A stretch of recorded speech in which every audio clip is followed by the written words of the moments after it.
Hello students, मैं हूँ रवि शर्मा और आज हम मैथ्स विषय के जो कक्षा 11 है उसके बेसिक फंडामेंटल टॉपिक पर डिस्कस कर रहे हैं। और बेसिक फंडामेंटल में हम लोग पहले 2 लेक्चर्स ले चुके हैं इसके, और उसमें हमने क्लियर बातें की किसकी, संख्याओं की, जो बिल्कुल बेसिक से अपन पढ़ रहे हैं उसकी बातें की।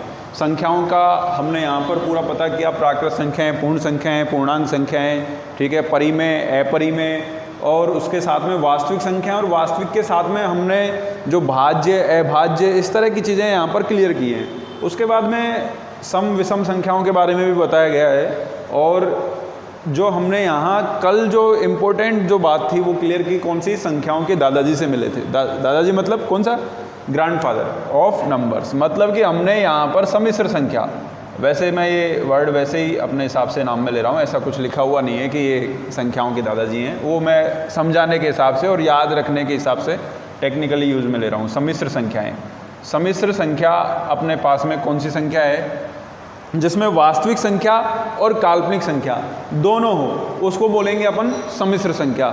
मतलब सम्मिश्र संख्याओं में वास्तविक संख्या भी शामिल होती है, काल्पनिक भी शामिल होती है।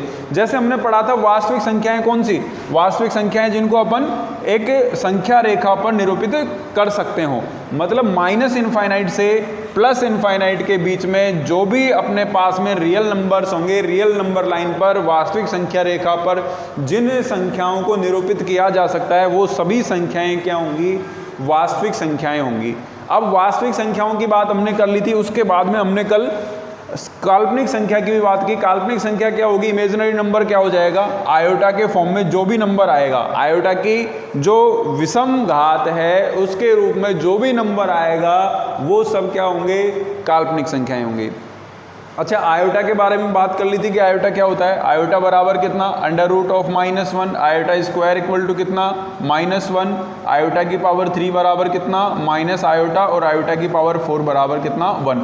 ये बेसिक जो अपने पास में आयोटा के बारे में जो आपको बताया है, इससे रिलेटेड आप कोई भी क्वेश्चन सॉल्व कर सकते हो आयोटा से रिलेटेड। जैसे मैंने बोला कि आयोटा की पावर 20, तो आपका जवाब जल्दी से आ जाना चाहिए। क्या होगा आयोटा की पावर 20, जवाब क्या हो जाएगा, 1। क्यों हो जाएगा, क्योंकि 20 को अपन 4 × 5 लिख सकते हैं, ठीक है। तो 4 × 5 लिखा तो कितना, 4, आयोटा की पावर 4, मतलब समझिए आयोटा की पावर 4 तो कितना हो गया, 1 हो गया। और यहाँ पर पावर अपन 5 लगा सकते हैं कि नहीं लगा सकते, क्योंकि 5 × 4 कितना हो जाएगा, 20, मतलब आयोटा की पावर 20 को अपन ऐसे लिख सकते हैं ना। तो यहाँ कितना, 1 की पावर कितना हो गया, 5 बराबर 1। इस तरह से अपन कोई भी नंबर है उसको ऐसे बता सकते हैं। जैसे आयोटा की पावर मैंने 23 बोल दिया तो उसका वैल्यू कितना हो जाएगा, 23 में अगर बात करें तो आयोटा की पावर 23 को अपन क्या लिख सकते हैं भाई, आयोटा की पावर 23, तो आयोटा की पावर कितना 20 और इनटू में कितना, आयोटा की पावर 3। तो देखो आयोटा की पावर 20 तो कितना हो गया, 1 हो गया ना। कैसे हो गया, 4 का डिविजिबल है इसलिए। और ये कितना, आयोटा की पावर 3 बराबर कितना, माइनस आयोटा हो गया। अच्छा, ये सब तो मैंने आपको बेसिकली बताया। वैसे अगर अपन ध्यान रखना चाहें तो क्या ध्यान रख सकते हैं कि पावर में कोई भी जब अपने पास में पावर लगी हो आयोटा की, ठीक है, जैसे मान लो ये कोई भी पावर है, इसको अपन नाम दे रहे हैं, जैसे मान लो n लगा दिया मैंने यहाँ पे n, ठीक है। अगर इस n पावर में 4 का पूरा डिवाइड चला जाता है तो इसका मतलब वैल्यू कितनी हो जाएगी, इसकी जो कंप्लीट जो वैल्यू है वो कितनी आ जाएगी, 1 आ जाएगी। अगर मान लो इसको अपन 4 का पूरा डिवाइड लगा दें, अगर 4 का डिवाइड देने पर, किसमें, पावर में 4 का डिवाइड देने पर अपने पास शेषफल कितना बचे, 1, घात में शेषफल 1 बचे। मतलब जैसे मैंने बोला आयोटा की पावर 21, तो इसमें अपन ने 4 का डिवाइड दिया तो 20 में 21 में 4 का डिवाइड देने पर शेषफल कितना बच रहा है, 1। तो अपन उस शेषफल को ही पावर में लगा देंगे तो बोले आयोटा की पावर 1, मतलब आयोटा वैल्यू इसका आंसर हो गया। मतलब कितना हो गया, आयोटा की पावर 21 का मतलब कितना हो गया, आयोटा हो गया। ऐसे ही आयोटा की पावर अगर 22 की बात की जाएगी तो कितना शेषफल बचेगा, 4 का भाग देने पर 2 शेषफल बचेगा। तो आयोटा की पावर 2 मतलब -1 इसका जवाब हो जाएगा यहाँ पर, ठीक है। तो ये समझ में आया आप लोगों को। अब आप देखिए इसमें मैंने क्या बोला कि अगर पावर में 4 का भाग दिया जाए तो जो शेषफल आता है वही लगा दिया जाता है। अब शेषफल आपको पता ही है, शेषफल थ्योरम पढ़ी रखी है आपने, वो क्या कि अगर मान लो आपने जैसे 4 का डिवाइड दिया तो शेषफल क्या क्या बच सकता है आपके पास में, कुछ भी ना बचे, 0 आ जाए। और 0 की तो कहानी सिंपल सी बात है, सब लोगों को पता है। वो क्या पता है कि अगर किसी भी संख्या की घात 0 लगा रखी है, जैसे मैंने 5 की पावर 0 लगाई तो कितना आएगा, 1 आएगा। आयोटा की पावर 0 लगाई तो कितना आएगा, 1 आएगा। ये बात क्लियर है सबके? अच्छा, अगर शेषफल 0 आ जाए तो वैल्यू 1 हो गई, मतलब 4 का पूरा पूरा भाग चला गया तो 1 हो गई, ठीक है। अब उसके बाद में शेषफल 1 आ जाए, कितना आ जाए, शेषफल 1 आ जाए तो आयोटा की पावर 1, मतलब आयोटा जवाब हो जाएगा। शेषफल 2 आ जाए तो क्या हो जाएगा, आयोटा की पावर कितनी हो जाएगी, 2 हो जाएगी, मतलब जवाब क्या हो जाएगा, -1 हो जाएगा। ऐसे ही अगर शेषफल में 3 आ जाए तो कितना हो जाएगा, आयोटा की पावर 3 हो जाएगा। और आयोटा की पावर 3 बोले तो अभी लिखा ना हमने, माइनस आयोटा हो जाएगा, ठीक है। समझ में आ रही बात? चलो, तो ये अपने पास 4 तो आ ही नहीं सकता ना, पता है ना, शेषफल 4 नहीं आ सकता, हाँ, उसमें भाग चला जाएगा पूरा पूरा। तो मतलब ये अपने सिंपल सी बात आयोटा के बारे में क्लियर की कि आयोटा से रिलेटेड कोई भी, जैसे मैंने बोला आयोटा की पावर 100 तो जवाब कितना आ जाएगा, बिल्कुल सेकंडों में आंसर होना चाहिए, कितना, 1, क्योंकि 4 का पूरा पूरा डिवाइड वहां पर चला गया है। अच्छा, अब हम बात कर लेते हैं थोड़ा सा सिंपली, अपन इसको ऐसे क्लियर करते हैं कि अगर 4 की पावर 4 का भाग देने पर, 4 का भाग देने पर हम इन सवालों को बता रहे हैं, तो इसको मैथमेटिकल फॉर्मूले के फॉर्म में अपन राइट कर सकते हैं। वो क्या राइट कर सकते हैं कि जब भी कभी अगर आयोटा की पावर 4n लिखा हुआ है, n कोई नेचुरल नंबर है, यहाँ पर क्या है बेटा, n कोई नेचुरल नंबर है, तो इसका जवाब क्या होगा, इसका जवाब होगा 1। 4n लिखने का मतलब 4 का भाग पूरा पूरा जा रहा है इस पावर में, देख लो 4 में जा रहा है ना, n बार जा रहा है, तो इसका जवाब कितना हो जाएगा, 1। चाहे अब आयोटा की पावर 1000 ही हो, चाहे आयोटा की पावर 10 लाख हो, ठीक है, तो उत्तर कितना आएगा, 1 आएगा, ठीक है।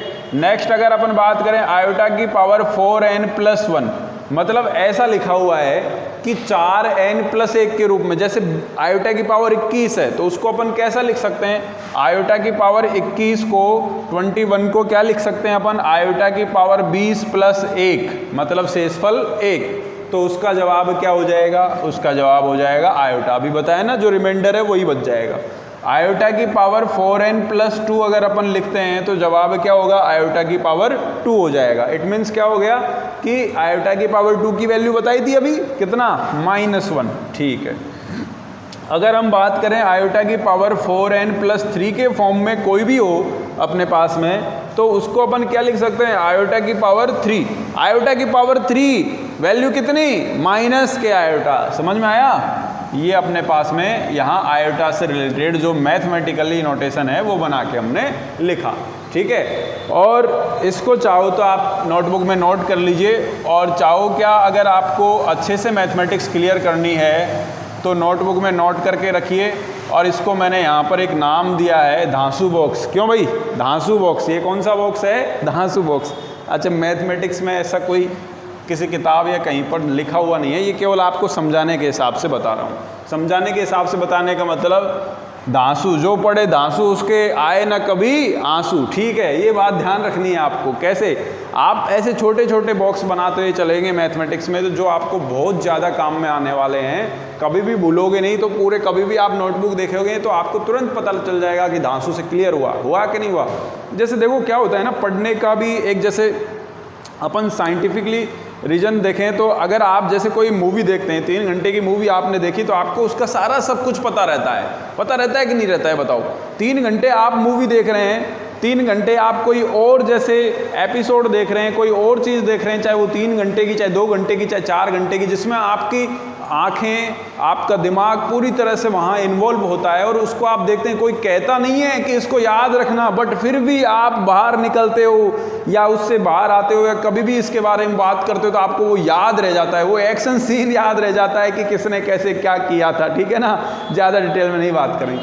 अच्छा, तो अगर मान लो वही चीज़ 3 घंटे आपको पढ़ने के लिए बोला जाए, तो 3 घंटे पढ़ने के लिए बोलने पर क्या हो जाता है भाई, 3 घंटे आपने पढ़ाई की और आप देखेंगे कि जो स्टूडेंट है, कुछ स्टूडेंट 90% उसको याद रख पाते हैं, कुछ स्टूडेंट 80%, और इसी तरह ग्राफ गिरता जाता है।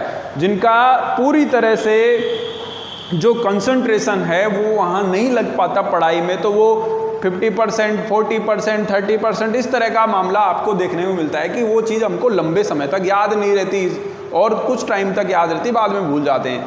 तो ऐसा थोड़ा मैंने देखा है, ये विश्लेषण करके ये चीज़ हमने दिखाई है कि आप लोग अगर मान लो किसी चीज़ को किसी एक्स्ट्रा लिंक के माध्यम से याद रखते हैं, एक्स्ट्रा लिंक मतलब आपको कुछ ऐसी बात पता रहे जिससे कि वो चीज़ अपने आप ऑटोमेटिक स्वतः याद रह जाए, तो वो ज़्यादा बेटर है, क्योंकि वहाँ आपका मन माइंड जो है वो इंटरेस्टेड रहता है। आपकी जो ब्रेन जो पावर है, जो ब्रेन है वो उसमें इंटरेस्ट दिखाएगा, तो इंटरेस्ट दिखाने से क्या वो हमारी परमानेंट मेमोरी में सेव हो जाएगा। धांसू बॉक्स समझ में आया? अब परमानेंट सेव हो गया, समझ लीजिए। बस आपको कभी प्रॉब्लम आए तो निकाल के जल्दी से देख सकते हैं धांसू बॉक्स, ठीक है। और बड़े ही ध्यान से समझना है इस बात को। चलो अगर आगे हम बात करें इसकी, तो ये अपने पास आयोटा की कहानी है, मतलब आयोटा से रिलेटेड क्वेश्चंस अपन इस तरह कर सकते हैं।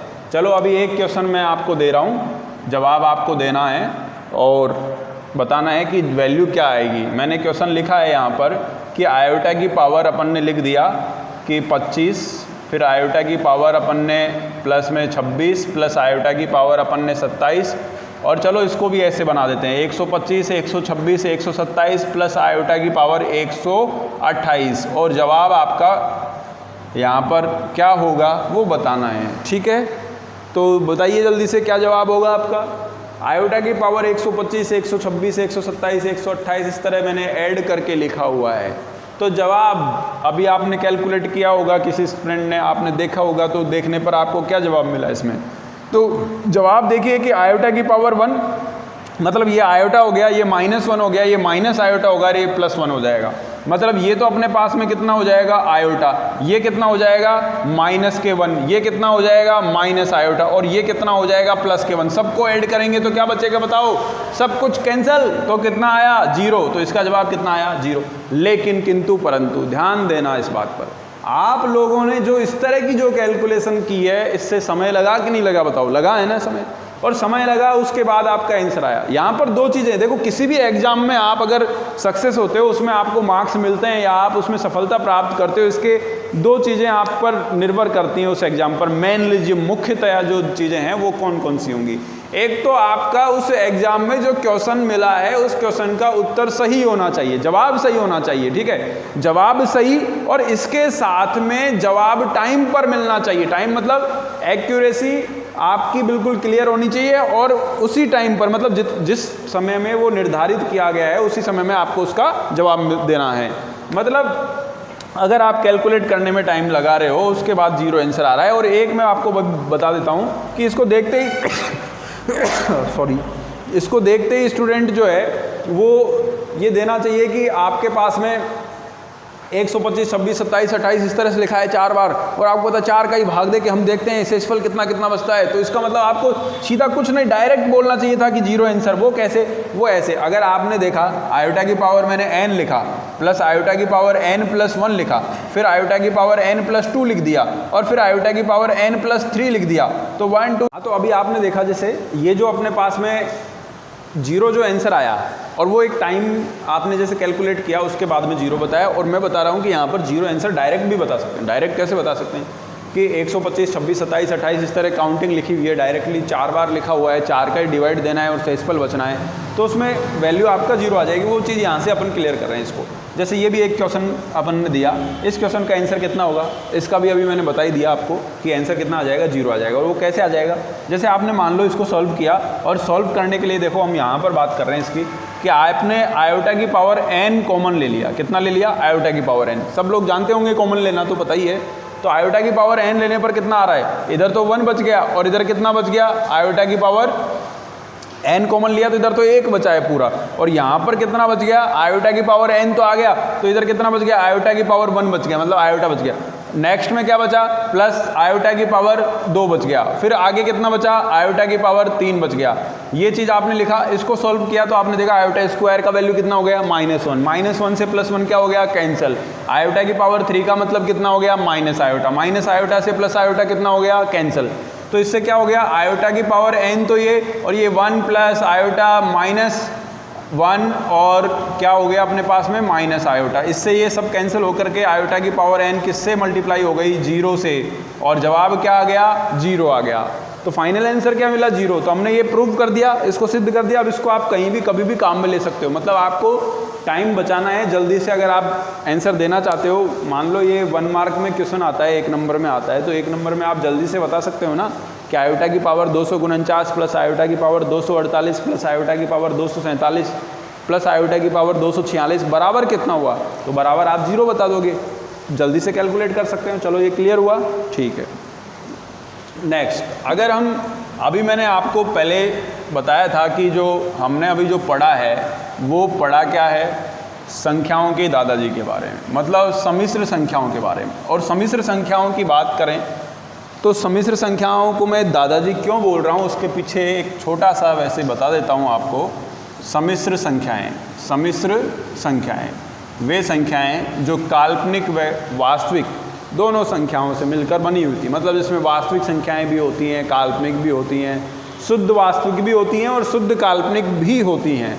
अभी यहाँ पर बात करें तो ये 2 चीज़ों से मिलके बना है। कौन कौन सा? 1 नंबर तो अपन ने बात किया, और एक हमने बात किया था वास्तविक संख्या जिसको सम्मिश्र संख्या का जो समुच्चय होगा, अभी हम बात करेंगे, वो समुच्चय जो है वो C से व्यक्त किया जाएगा। कॉम्प्लेक्स नंबर, क्या? Complex number. तो कॉम्प्लेक्स नंबर को अपन C से रिप्रेजेंट कर रहे हैं, ठीक है ना। यहाँ वास्तविक जो संख्याएं हैं, वास्तविक संख्या उसको अपन R से व्यक्त कर रहे हैं, ठीक है ना। R इसका नोटेशन हो गया। ऐसे ही ये काल्पनिक संख्या है। काल्पनिक संख्या क्या? जिसको अपन आयोटा की फॉर्म में लिखते हैं, ठीक है। इमेजिनरी नंबर, इसको अपन इमेजिनरी Z से शो कर देते हैं या इमेजिनरी नंबर से शो कर देते हैं। आयोटा की फॉर्म में लिखने वाले नंबर जो भी है, ठीक है ना। आयोटा की फॉर्म मतलब कि आयोटा की पावर जो है वो विषम संख्या होनी चाहिए। सम होते ही तो वो क्या हो जाएगा? वास्तविक बन जाएगा, क्योंकि जैसे आयोटा की पावर 2 बताया है, तो आयोटा की पावर 2 कितना हो जाएगा भाई? आयोटा की पावर 2 कितना होगा? आयोटा की पावर 2 बोले तो -1, और -1 क्या होती है? वास्तविक संख्या होती है। यहाँ से वास्तविक संख्याओं की बात करें तो इनको अपन और बहुत सारे पार्ट्स में देख सकते हैं। तो देखिए जैसे दादाजी आए, ठीक है ना, 2 प्रोडक्ट लॉन्च हो गए। कौन कौन से? वास्तविक और काल्पनिक। दादाजी नहीं है, अभी बात नहीं कर रहे उनकी, ठीक है ना, अदरवाइज ना लेना। काल्पनिक संख्या है जो कोई भी काम कल्पना करता है केवल, ठीक है। अगर आप केवल कल्पना करो, ठीक है, पढ़ाई ना करो और केवल कल्पना करो कि मैं है जो इस एग्ज़ाम में 95% मार्क्स ले आऊँ, मेरा ये इस एग्ज़ाम में आराम से सिलेक्शन हो जाए, मैं अच्छे से यहाँ सफलता प्राप्त कर लूँ, बस केवल इमेजिनरी, केवल आप कल्पना करते जाओ। और कल्पना करने से क्या होगा? क्या कल्पना करने से कुछ होगा? क्या नहीं होगा ना। ऐसे थोड़ी आपको सफलता मिल जाएगी, उसके लिए काम करना पड़ेगा ना, पढ़ना पड़ेगा। तो ऐसे ही काल्पनिक संख्या केवल कल्पना ही करता जा रहा है, तो कल्पना कर रहा है तो ये यहीं रुक गया ना, इसका मतलब आयोटा से ही रिलेटेड और बाकी कुछ है ही नहीं इसमें, ठीक है, बाकी कुछ नहीं। और वास्तविक संख्या की बात करेंगे तो वास्तविक में बहुत सारी चीज़ें हैं। जैसे 2 चीज़ें तो हम यहाँ पर मेनली पढ़ते हैं, वो क्या? एक तो परिमेय संख्या, वास्तविक संख्याओं का जो संग्रह है उसमें परिमेय संख्या और एक अपरिमेय संख्या आ जाती है। अपरिमेय संख्या अपने पास में आपने पढ़ी हुई है, अभी बताया मैंने, और परिमेय संख्या भी बता चुका हूँ। तो परिमेय और अपरिमेय सबको अच्छे से पता है। अपरिमेय संख्या क्या होगी? जो अशांत अनावर्ती संख्या होगी। अब परिमेय में क्या आ जाएगा? परिमेय के भी काफ़ी पार्ट्स अपन लिख सकते हैं। जैसे फॉर एग्जांपल अपन बात कर लेते हैं कि नेचुरल नंबर हो गया। नेचुरल नंबर मतलब प्राकृत संख्या हो गई, ठीक है। फिर उसके बाद में पूर्ण संख्या हो गई। फिर क्या हो गया अपने पास में? पूर्णांक संख्याएं हो गई, ठीक है। पूर्णांक, ये सारी जितनी भी संख्याएं हैं वो सब क्या हैं? परिमेय संख्याएं हैं, ठीक है ना। प्राकृत, पूर्ण, पूर्णांक और भी अपन बात कर सकते हैं इसमें। तो ये सारी जितनी भी संख्याएं हैं वो सब क्या हो जाएंगी? परिमेय संख्याएं हो जाएंगी। अपरिमेय आपको बता ही रखा है, वास्तविक संख्याएं बता ही रखा है। तो इन सबके जो सब संख्याओं का जो संग्रह है वो किस में मिल जाएगा? सम्मिश्र संख्या। मतलब सम्मिश्र संख्या एक बड़ा ही, सबसे बड़ा जो संग्रह है संख्याओं का वो कौन है? यहाँ पर अपने पास में कॉम्प्लेक्स नंबर है, ठीक है। कॉम्प्लेक्स नंबर, ये रियल नंबर हो गया, ये इमेजिनरी नंबर हो गया, ये रेशनल नंबर हो गया, ये इर्रेशनल नंबर हो गया, ये नेचुरल हो गया। इसको Q से व्यक्त करते हैं, इसको Q डैश से व्यक्त करते हैं और Q बार से भी व्यक्त कर सकते हैं। इसको N से इसको अपन W से और इसको अपन पूर्णांक संख्याओं को किससे, I इंटीजर या फिर Z से भी व्यक्त करते हैं। ठीक है, तो ये बात समझ में आ गई आप लोगों को। चलो पता लगा कि ये दादाजी कैसे हैं, क्योंकि इनमें सब कुछ हैं, ये सारे बेटे बेटी सब जो जितने भी हैं वो सब इन्हीं के हैं। ठीक है ना, क्लियर हो गया। ऐसा नहीं कह सकते कि परिमेय संख्याओं में वास्तविक संख्याएं होती हैं। अगर पूछा जाए क्या परिमेय संख्याओं में सभी वास्तविक संख्याएं उपस्थित होती हैं, तो गलत, नहीं होती। क्या वास्तविक संख्याओं में सभी परिमेय संख्याएं उपस्थित होती हैं, तो बिल्कुल सही कि परिमेय संख्याएं जो है वास्तविक संख्याओं में उपस्थित होती हैं, लेकिन इसका उल्टा गलत है। समझ में आ रहा है ना, क्योंकि अपरिमेय भी तो होती है वास्तविक में। ठीक है, तो इसलिए ये चीज़ें क्लियर। अब इसको आगे अपन क्लियर करते हैं टॉपिक को और आगे बढ़ते हैं। तो देखो अब अपने पास में जो नेक्स्ट जो टॉपिक है वो कुछ मूलभूत जानकारी किसके बारे में, प्रतीकों के बारे में। नोटेशन जो है गणित में, जो भी नोटेशन अपन यहाँ देख रहे हैं उन नोटेशन को आप थोड़ा सा देख लें तो और आपको कॉन्सेप्ट अच्छे से पता लग जाए। जैसे यहाँ पर एक नोटेशन इस तरह का है, ठीक है, बिलोंग्स टू, इसको अपन बोलते हैं क्या, बिलोंग्स टू, मतलब हिंदी में क्या बोलते हैं, विद्यमान है या उपस्थित है। मतलब बिलोंग्स टू का मतलब अपन समुच्चय में काम में लेंगे, बस अभी आप इसका ये मतलब समझिए कि बिलोंग्स टू का मतलब विद्यमान है। मैंने बोला कि जो 10th पास करके जो स्टूडेंट आगे नेक्स्ट क्लास में एडमिशन लेगा वो कहाँ बिलोंग करेगा, 11th क्लास में बिलोंग करेगा। ठीक है, जस्ट 10th पास करके जो बिलोंग करेगा वो कहाँ करेगा, 11th क्लास में। तो मतलब समझ में आया, बिलोंग्स का मतलब कि वो उपस्थित है, वो विद्यमान है। कौन सी क्लास में, 11वीं क्लास में जाएगा, 11वीं में विद्यमान है। ठीक है, ऐसा माना जाएगा। तो यहाँ पर अगर बात करें, मैं ऐसा लिख दूँ कि जो नेचुरल नंबर है, जैसे मैंने मान लो 5 की बात कर ली, 5 क्या है, प्राकृत संख्या है या नहीं है ना। तो अगर मैं ऐसा लिख दूँ 5 बिलोंग्स टू नेचुरल नंबर, ये n का मतलब उसका जो नोटेशन है ये n का हो गया प्राकृत संख्या का, और 5 अपने पास में एक संख्या है, तो 5 कहाँ विद्यमान है, प्राकृत संख्या में। क्लियर है, तो इस तरह अपन इसको काम में लेते हैं बहुत जगह। अगर मैंने ये लिख दिया तो ये क्या हो जाएगा, इसको बोलेंगे नॉट बिलोंग्स टू, मतलब जस्ट उल्टा हो जाएगा उसका कि विद्यमान नहीं है। विद्यमान नहीं है, जैसे नॉट बिलोंग्स टू, ठीक है, विद्यमान नहीं है।